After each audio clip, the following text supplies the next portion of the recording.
Sementara itu di sumur, Yusuf didatangi oleh malaikat wahyu, yaitu Jibril. السلام على وارث إسحاق ويعقوب النبيين. السلام على وارث آدم. Yusuf pun kaget melihat sosok malaikat Jibril dan menanyakan siapakah dirinya. Jibril lalu mengatakan bahwa dia adalah utusan Allah untuk menemani dan membuat hati Yusuf tenang. Akhirnya Yusuf dikeluarkan dari sumur itu yang membuat para khilafah itu terkejut melihat anak yang begitu tampan keluar dari sana. ماذا كنت تفعل داخل البئر؟ لم تقع عيناي على ولد بهذا الحسن والجمال. Sebelum pergi, Lavi mengatakan kepada Yusuf bahwa para khilafah ini lebih baik dari mereka dan menyuruh Yusuf untuk pergi bersama khilafah itu. Yusuf mengatakan bahwa ini semua memang sudah kehendak Allah jika dia harus ikut bersama para khilafah ini. Setelah itu Yusuf pun pergi meninggalkan saudara-saudaranya bersama para khilafah menuju negeri Mesir. Setelah kepergian Yusuf, salah satu saudaranya menyadari bahwa beberapa kambing telah dimangsa oleh kawanan serigala. Mereka pun saling menyalahkan karena kejadian ini.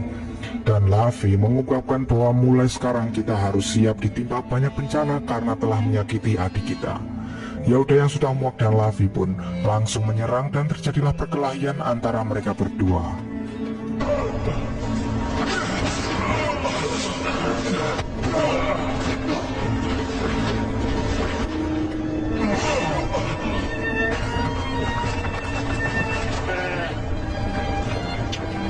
Sementara itu di rombongan khilafah, salah seorang di sana menyadari bahwa Yusuf telah hilang dan tidak ada di antara para rombongan yang lain.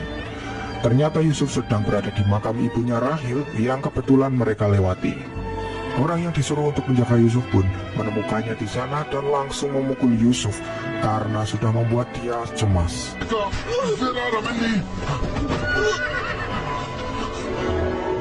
Dia sangat marah karena majikannya dulu juga sering berkata bahwa Yusuf sering kabur dari mereka.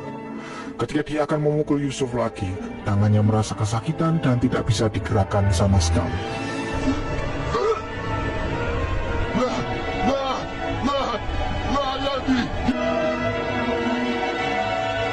Hal itu membuat Malik bertanya-tanya apa yang sebenarnya telah terjadi. Setelah dia mengetahui bahwa pria itu sakit setelah memukul Yusuf, Malik kembali menanyakan tentang siapa Yusuf sebenarnya.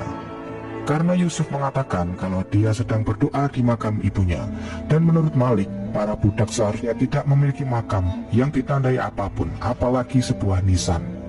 Dan ketika Yusuf tahu jika Malik ini adalah keturunan dari Nabi Ibrahim dan menyembah Tuhan Yang Maha Esa, Yusuf hampir saja mengatakan jika dia juga keturunan dari Nabi Ibrahim. Tapi dia kembali teringat pesan dari malaikat Jibril untuk mengatakan bahwa dia adalah anak sumur. Malik juga meminta agar Yusuf memaafkan orang yang telah memukulnya tadi. Yusuf mengatakan bahwa dia dididik untuk tidak membenci orang dan akan memaafkan orang tadi. Di sisi lain, saat para saudara sampai di Kanaan, Yakub kembali bertanya kepada mereka apakah mereka menemukan Yusuf. Dan ketika Yakub menyadari bahwa Yehuda dan Lavi terluka, dia mengatakan bahwa belum apa-apa, serigala yang melukai Yusuf kemarin sudah saling melukai. Kembali pada khilafah yang sedang beristirahat, Malik mengungkapkan banyak hal aneh yang terjadi saat mereka menuju Mesir. Mulai dari badai yang membuat mereka tersesat, hewan yang berhenti di sumur yang seharusnya airnya asin tapi ternyata airnya tawar, sampai menemukan budak yang akan dijual mahal nantinya. Ia berpikir bahwa semua itu memanglah kehendak Allah Subhanahu wa Ta'ala. Sementara itu Yusuf terus memperhatikan orang yang memukulnya tadi sedang berdoa kepada Tuhan Ashitar sesembahannya dan meminta pertolongan kepadanya. Yusuf pun mulai berdoa kepada Allah untuk menyembuhkan tangan orang tadi dan mulai memijat tangan orang itu. Dengan kehendak Allah, tangan orang itu sembuh dan kembali seperti semula. Orang itu pun langsung kaget dan menanyakan apa yang telah kamu lakukan hingga membuat tanganku sembuh. Padahal Malik juga sering memijatnya tapi tidak berpengaruh sama sekali. Salah satu sahabat Malik yang dari tadi memperhatikan Yusuf pun heran dengannya dan menanyakan apa yang kamu lakukan tadi saat menatap langit. Apakah kamu penyembah bintang? Jawaban Yusuf tentang Tuhannya membuat sahabat Malik itu terkejut dan kagum, karena Yusuf yang masih kecil memilih Tuhan yang lebih hebat daripada Tuhannya dan orang-orang lain. Orang yang tanya sembuh itu pun langsung meminta maaf pada Yusuf karena tadi siang dia telah memukulnya. Yusuf sebenarnya rela dipukul oleh orang itu jika nantinya dia akan mendapatkan hidayah dari Allah. Sahabat Malik tadi juga memimpikan Yusuf jika saat dalam melewati ladang yang tandus, ladang itu langsung ditumbuhi tanaman yang hijau dan di atas kepala Yusuf ada awan yang memayunginya dari terik matahari.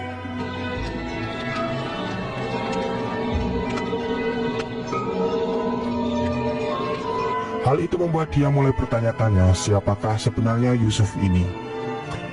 Siang harinya kejadian tadi malam diceritakan kepada Malik, tapi Malik mengira bahwa dia sembuh karena Yusuf sudah memaafkannya.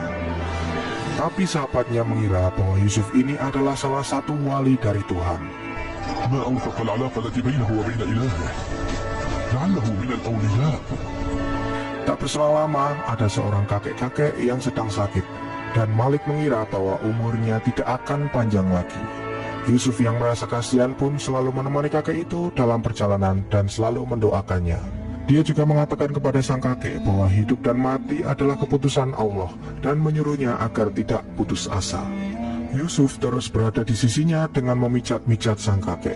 Dan dengan kehendak Allah, kakek itu akhirnya bisa bangun dan bisa berjalan seperti layaknya saat dia sedang sehat. فليح لقد تعافى الرجل العجوز. هل شفيت حقا؟ Sahabat Malik yang terkejut pun kembali menanyakan ke Yusuf apakah dia yang menyembuhkan kakek itu sama seperti dia menyembuhkan tangan Hikmil. Tapi Yusuf berkata bahwa yang menyembuhkan sang kakek adalah Allah. Dia hanya berdoa agar Allah menyembuhkannya. Hal itu membuat rombongan dan Malik merasa terkejut. Saat mereka melanjutkan perjalanan, Malik menjelaskan kepada Yusuf tentang negeri Mesir yang maju dan memiliki pemerintahan yang jelas. Yusuf kembali berdoa kepada Allah dan memasrahkan dirinya di negeri asing yang akan segera Yusuf datangi itu. Singkat cerita, mereka akhirnya tiba di perbatasan negeri Mesir yang dijaga oleh tentara penjaga. Yusuf merasa pakaian mereka sangat aneh. Malik pun menjelaskan jika penutup kepala itu membuat mereka jadi mirip seperti ular, karena negeri Mesir dikenal sebagai negeri ular. Dan penduduk Mesir percaya bahwa negeri mereka dijaga oleh seekor ular yang besar. Yusuf juga kembali terkejut melihat banyaknya ternak di sana dan air yang mengalir begitu banyak di sungai. Tapi itu semua hanya dimiliki oleh para dewa dan penguasa Mesir, bukan dimiliki oleh orang-orang biasa. Karena penduduk di sini hanyalah pekerja saja dan tidak memiliki apa-apa. Belum apa-apa, Yusuf sudah menyindir dewa Mesir dengan membandingkan dengan Tuhannya yang menciptakan segala sesuatu tapi bukan untuk dirinya. Mereka pun juga tertawa mendengar perkataan Malik yang juga mengatakan bahwa para dewa di sini mempunyai ternak, istri, bahkan anak-anak.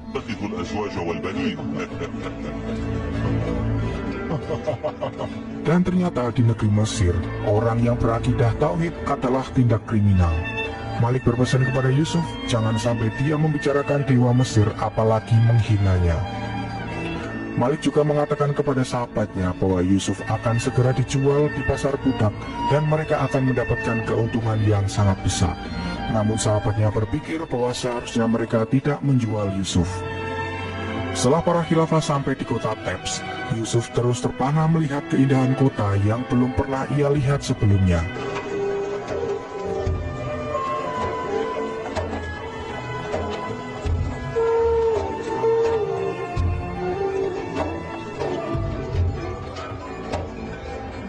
Malam harinya saat mereka beristirahat, sahabat Malik kembali menanyakan siapa sebenarnya Yusuf.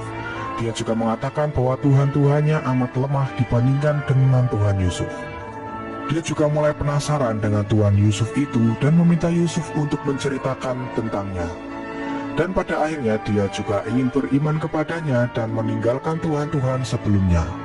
Yusuf berkata bahwa dia sebenarnya sudah beriman kepada Allah karena dia sudah bisa menjelaskan tentang keagungan dan kekuatan Allah pada Yusuf. Dan terlebih lagi, dia menganggap lemah Tuhan-Tuhan sebelumnya yang ia sembah. Itulah keimanan sejati, kata Yusuf. Lagi-lagi dia menanyakan siapa sebenarnya Yusuf karena dia menganggap Yusuf lebih mulia dari mereka semua.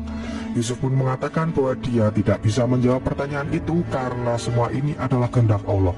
Dan Allah lah yang membawa Yusuf ke Mesir untuk suatu tujuan. هو الذي ساق يوسف إلى بلاد مصر لغاية مقدسة. أطلعني على غاية. أنا لا أعلم. أما زلت ترفض أن تطلعني على اسم أبي؟ قلت لك أنا ابن